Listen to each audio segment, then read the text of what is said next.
Good morning. Thank you for joining us for today's episode of The Doctor is In. My name is Isabella Avila. I am 16 years old and I'm a youth commissioner here for the mayor's office.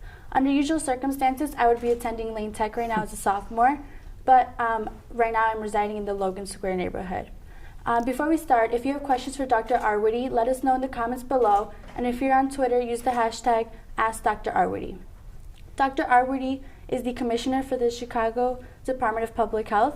And Dr. Arwady, can you please give us an update on what we've seen so far? Sure, and I just wanted to say welcome. I love the chance to really have it, to talk to someone who is really able to ask the questions that I know a lot of young folks in Chicago are having right now. So thanks for being here. So as far as just an overall update, at this point, I hope everybody who is watching is regularly going to chicago.gov/coronavirus. Every day we are updating that website with more and more information, answering questions about health, but also about resources in the city. We now have the ability for people to sign up for text messages to get updates from the city related to coronavirus, all kinds of new information. But also every day we are updating about our cases here in Chicago residents.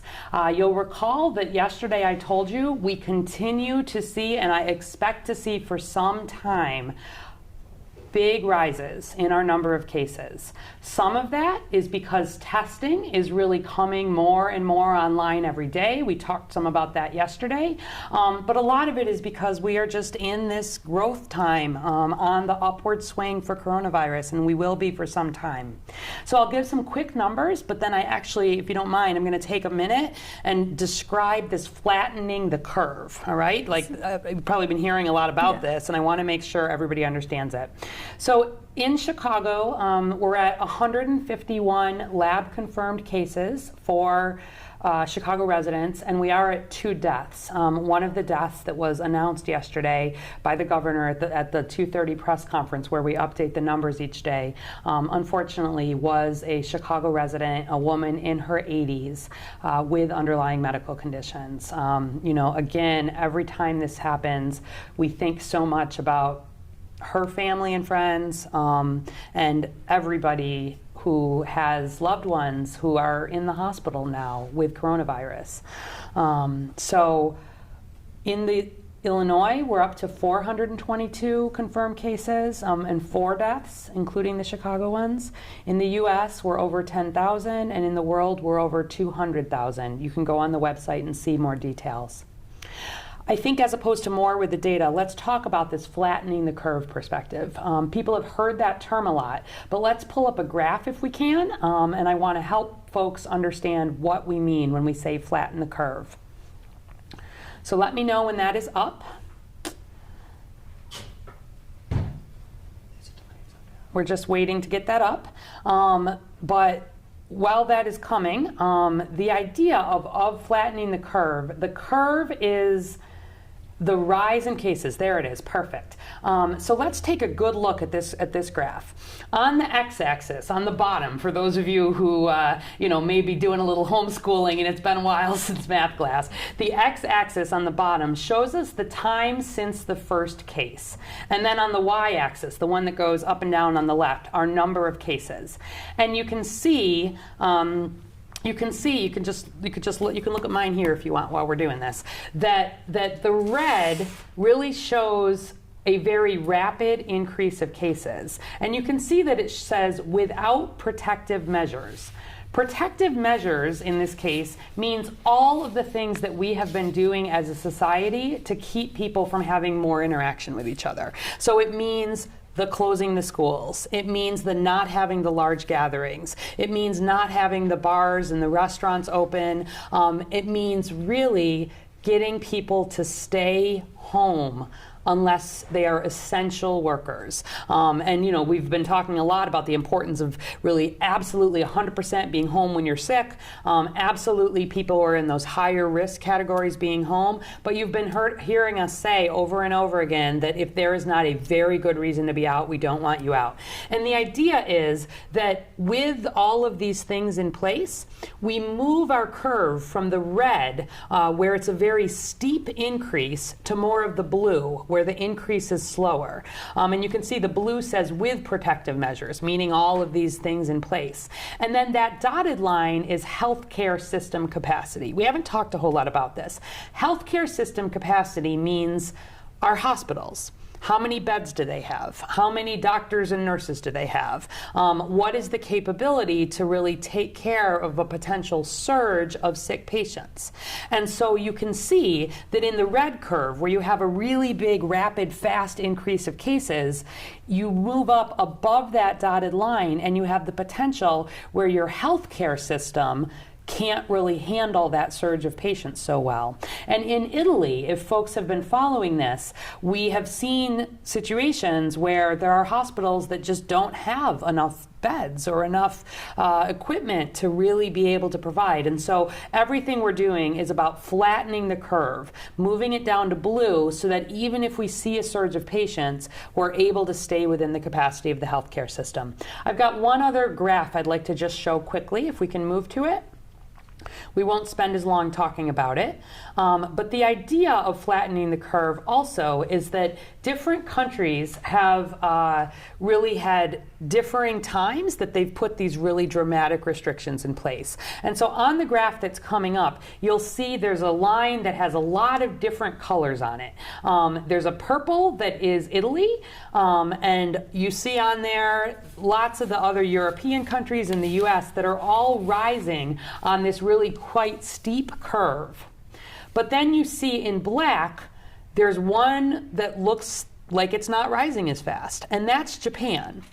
And Japan has successfully, at this point, flattened the curve. So they're seeing still an increase in cases, but not at that same rate because they were very early and aggressive to put these sorts of the closing of the schools and the limiting of gatherings in place. We'll make sure that this is up on our website. We'll put some other information up, but I wanted to really make sure people understand why we're doing all of this, why you're not in school right now, why we've been making all these changes. It's because it really has a major impact both in the number of cases that we're likely to see and in the ability to keep not having a surge that puts our health system at risk. All right, thank you. You mentioned closing of the schools a couple times. Yeah. And I know last night we got an update that schools will be out of session through April 20th. Why was that decision made? So that decision was made because we are really on the upward trajectory here, and we want you, we want you and your friends, we want your parents, we want the teachers, and everybody in the schools to have some advanced understanding of this. We are not going to be done with this, at the end of March. We're not. We're going to be looking ahead. We're going to be reevaluating. I don't know for sure that even April 20 will be ready to come back. But right now, based on what we're seeing around the world, based on the increased cases that we're seeing here in Chicago, and even though most people, again, are having a mild illness, can stay home, we are starting to see big increases already in terms of patients with coronavirus in the hospital. And so this need to flatten the curve, to really make sure that people are just staying home as much as they can, recognizing that we have essential workers who need to stay out as part of it. So, I'm sorry. I know that at the beginning it sort of feels like maybe a little bit of a break and it's sort of exciting, but as it goes on, I know that it's hard, for you and your friends, but it is the right thing to do to keep you and everybody else, and especially our vulnerable population, healthy. And now we have a question from Twitter from Ben Palmore, who says, "Is social distancing for my girlfriend to come over?" Great. So good. So that's the perfect question. Social distancing, I'll remind you, is this idea of really keeping distance from people, like the most fundamental measure. We've talked a lot about 6 feet as being the main risk for transmission when you have at least 10 minutes of being within 6 feet. So I think, if I'm guessing that if the girlfriend wants to come over, they may want to be within 6 feet of each other. We really would recommend that if there's not major need for people to be getting together, that they not be right now. And so better to be using the social media, better to be talking, but really, as much as is possible, we want people home, honestly. And that's as true for young people your age as it is for older folks. All right, now going off of what they should and shouldn't do, we have a question that just came in from Dima K on Facebook, who says, can kids ride bikes outside or play in their backyard? Okay, so yes, kids can ride bikes, kids can play in the backyard. I think the main thing here, again, people can go for a walk, they can be outside, as much as they can do this, though, in a way that has that social distancing. So it's not getting all the neighborhood kids together necessarily to play in a big, game in the backyard, but being outside, in family groups and very small groups is good. We talked a little bit about playgrounds. I know that's come up. You may even be getting questions about it. On an individual level, a child on a playground is not a big concern, and we talked about this yesterday. But we did get some follow-up, and I don't like the idea of a lot of kids coming together and playing together on a playground. And I think as we increasingly are having more and more and stronger guidance about some of this social distancing, probably even recommending playgrounds is not going to be the best advice at this point. So kids should be outside, please, every day. I want your kids out. I want them exercising. I want adults out. It's good for mental health. It's good for physical health, but not really coming together in group type settings. And if playgrounds, are turning into that group type setting, it's not really what we're wanting to see right now. All right. And now on a new topic, there's been rumors, or it's been spread around on social media, that Black people cannot get coronavirus.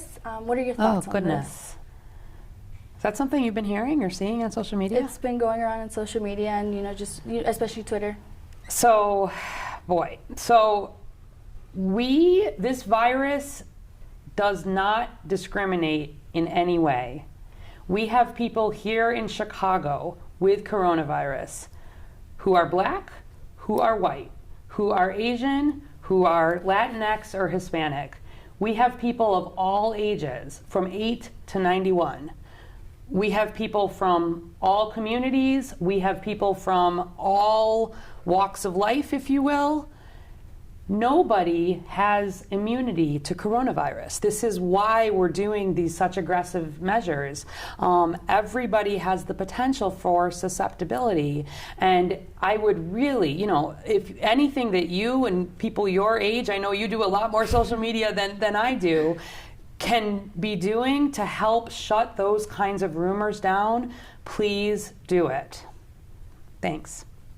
And so going around other misconceptions, another one that's going on is that youth believe that they cannot be affected at all. Okay. So again, we've been talking, and I'm not sure if folks have been tuning into this, one of the bright lights for coronavirus in general around the world is that younger people, by and large, don't get very sick. When we look in China, out of tens of thousands of cases, even cases, we were seeing more in the 1% of those. Most of the folks who are getting it are not kids, by and large. And then when children are getting coronavirus, they really tend to have pretty mild illness. But even in Chicago, we've been talking about some of these numbers. We have kids, we have young people, we have teenagers who have been diagnosed with coronavirus. They've not needed to be admitted to the hospital. It doesn't mean to say that it's not possible for young people to have really serious disease. I think especially if there's underlying condition. By and large, the biggest risk is for older people with the underlying conditions.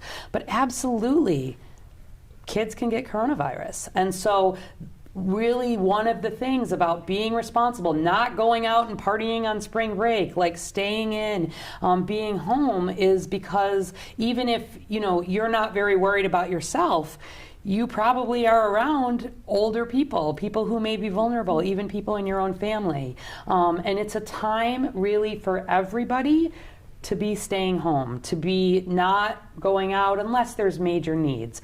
We do need younger, healthier people to be helping with the folks who can't go out at all, bringing the groceries for the old people, checking on folks. We need some of that.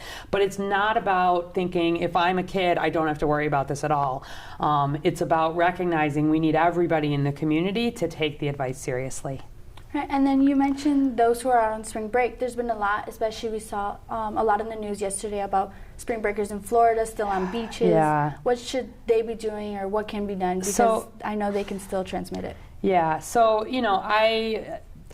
people in the U.S. are really used to having their freedoms, honestly, and people love to be able to go and do what they want to do, and I think especially younger people often feel that they're invincible sort of at baseline. It's one of the things I love about teenagers and young people, right? Like, it's this, I can do anything. It's a fantastic spirit in young people. But in this situation, where I see people gathering for big parties and, this culture in Florida right now, it's exactly what we don't want to see. And helping people understand that even in their young and they're not worried about themselves so much, we need them sort of with the program to really be helping with everyone else. Let me ask you actually to that point, like what have you been doing? What's your life actually been like since all this kicked off? Well, my last day of school was Monday, and since Monday evening when I got home, I have not left the house at all. Good,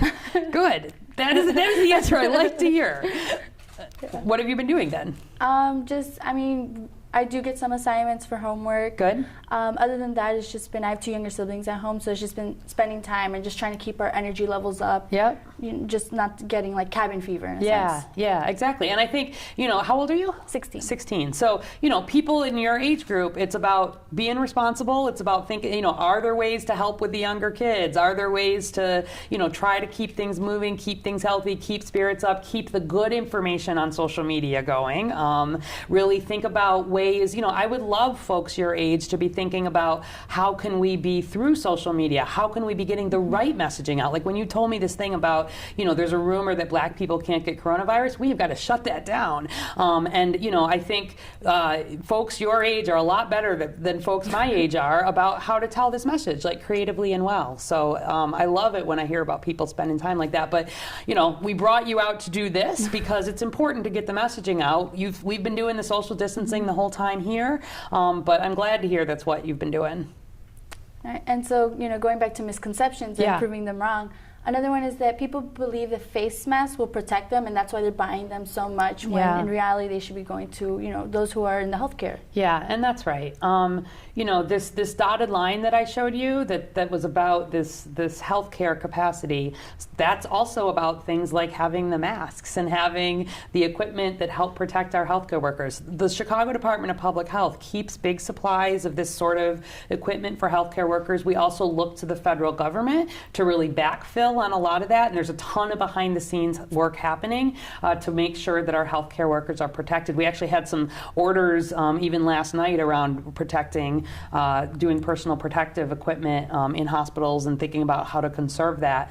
But we really, the general public out on the street wearing a face mask, you're doing nothing to help keep the virus out from you, and you're using up face masks for others. Also, when people have face masks on, they're more likely to touch their face. And as we've heard, if you have corona, say you've shaken hands with somebody or you've been in contact with coronavirus, if you don't wash your hands, you touch your eyes, your nose, your mouth, that is potentially how it can spread. So, masks should be really, if somebody is sick, it can help keep germs from coming out of their mouth, and they're for the healthcare worker system, but I don't like to see the general, but you're never going to see me out in public, and I hope you never would. It's not the right use for that equipment, and we do need to make sure our healthcare workers have enough.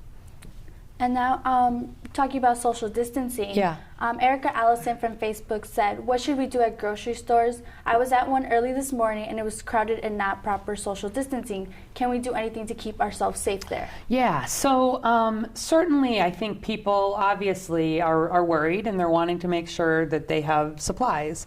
We are doing absolutely everything to make sure that that food supply chain is strong.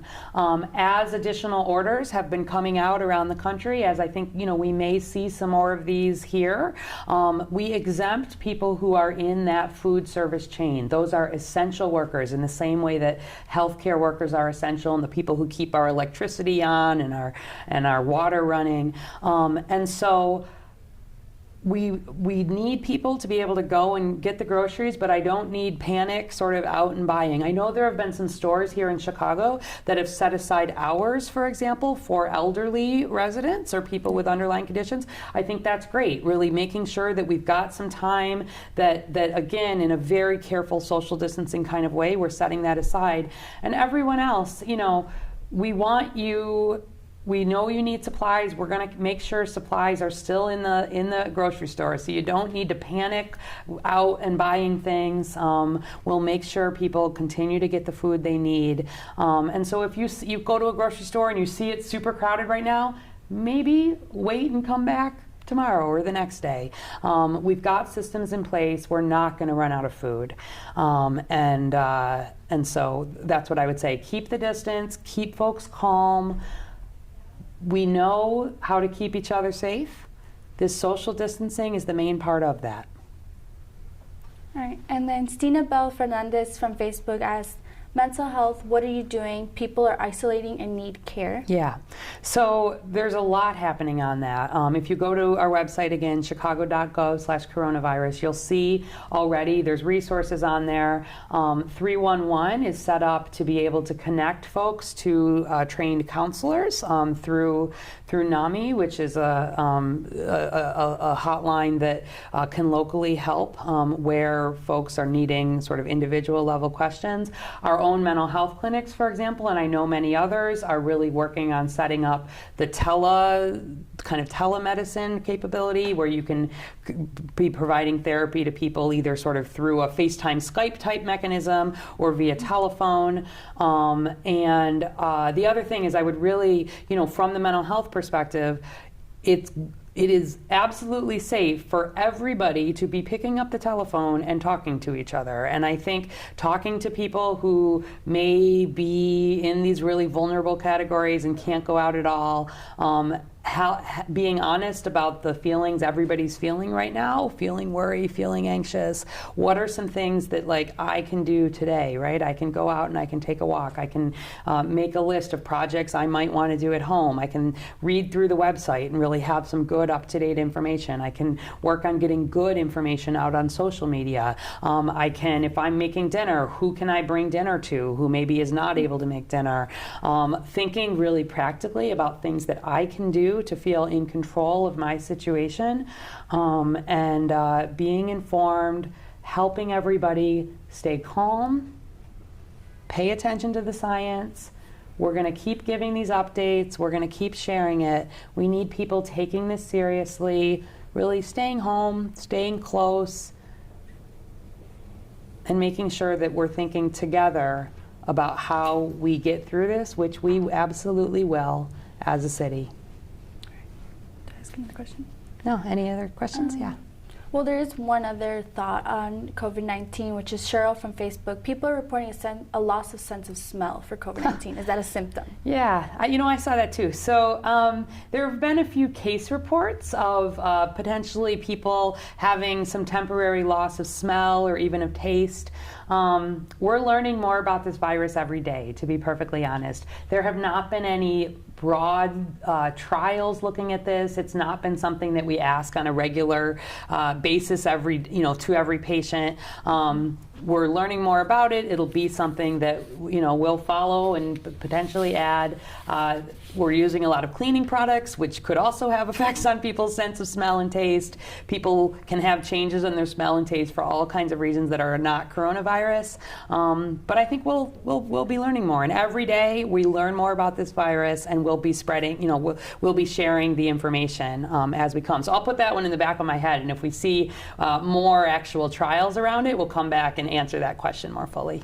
And then, is there anything specifically you want to say to youth around my age of what they should be doing right now? Yeah, so I think some of the guidance that I was just giving, around thinking about how you can be sharing accurate information, how you can be taking care if there are younger kids in your families, doing some of that is really important.